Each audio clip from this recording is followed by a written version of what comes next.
ရီချမီစီမြအားလုံးပဲမင်္ဂလာပါရှင်ဒါမဲ့16ရက်4လ25ပေါ့နော်9ကျင်းအတွက်လုံးပိုင်စိုက်ကလေးပေါ့နော်ဒီကနေ့ကတော့လုံးပိုင်စိုက်ကလေးကိုပြပြပေးသွားမယ်နော်စပြီးတော့ကြည့်ပေးပါဦးနော်ဒီမှာရှိတာနည်းနည်းလေးနဲ့နှလုံးပေါင်းတော့ပေါင်းခြင်းက6ရက်နှစ်က9ဆိုပြီးတော့ရပါတယ်နော်ဒါဆိုရင်ထွက်ကနန်းလေးကြည့်မယ်ဒီမှာပေါ့နော်863ဆိုတဲ့အတွက်ကြောင့်မလို့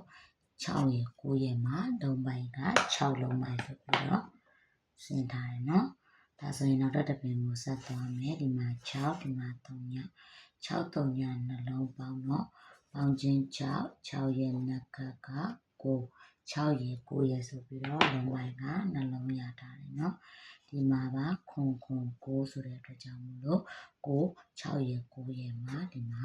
9လုံးပိုင်လေးဆင်းထားတယ်ပေါ့နော်ဒါဆိုရင်ဆက်သွားပါမယ်ဒီမှာခွန်ဒီမှာ3ည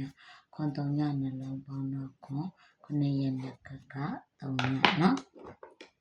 ခွန်ရက်3ညရဲ့နှလုံးရထားတယ်ဒီမှာတွက်ကနန်းက3ခွန်ဆိုတဲ့ကြောင့်မလို့ခွန်နဲ့3ညနဲ့မှာဒီမှာ9ဆိုပြီးတော့လုံးပိုင်ကဆင်းထားတယ်နော်ဒါဆိုရင်ဆက်သွားမယ်ဒီမှာခွန်ဒီမှာ9နှလုံးပေါင်းတော့6ရဲ့နှစ်က9ဟုတ်ပြီနော်ဒါဆိုရင်ဒီမှာတွက်ကနန်းလေးက963မှာ963ဆိုတဲ့အတွက်ကြောင့်မလို့ဒီမှာ6နဲ့9နဲ့မှာ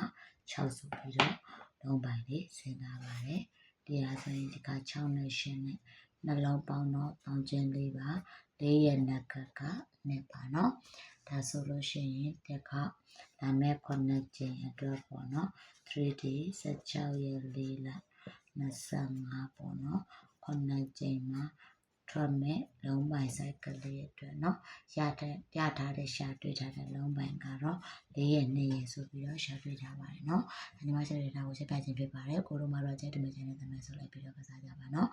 အားလုံးပဲလာမဲ့ပတ်မှာဆင်ပြေကောင်းကြပါစေလို့ဆုတောင်းပေးလိုက်ပါတယ်ရှင်အားလုံးပဲကျေးဇူးတင်ပါတယ်ရှင်